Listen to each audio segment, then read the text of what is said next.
నమస్కారం ఘంటారావానికి స్వాగతం. ముందుగా ప్రధానాంశాలు. పాలమూరు రంగారెడ్డి ప్రాజెక్టుపై బీఆర్ఎస్ వ్యాఖ్యలను ఖండించిన జూపల్లి. కాళేశ్వరం పూర్తి చేసినట్లు దీన్ని ఎందుకు చేయలేదని ప్రశ్న. తెలంగాణ విజన్ 2047కు అనుగుణంగా ముందుకెళ్తున్నాం. సుస్థిర పట్టణాభివృద్ధి దిశగా చర్యలు చేపడుతున్నామన్న భట్టి. వీధి కుక్కలను వేరే చోటుకు తరలించాల్సిందేనన్న సుప్రీంకోర్టు. పసిపిల్లలపై దాడిని ఏమాత్రం విస్మరించలేమని వ్యాఖ్య.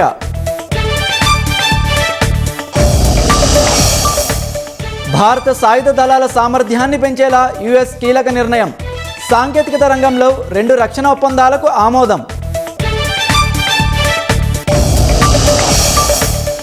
భారీగా లేఆఫ్లు ప్రకటిస్తున్న టెక్ దిగ్గజాలు. 10% ఉద్యోగులపై వేటు వేయాలని మెటా నిర్ణయం.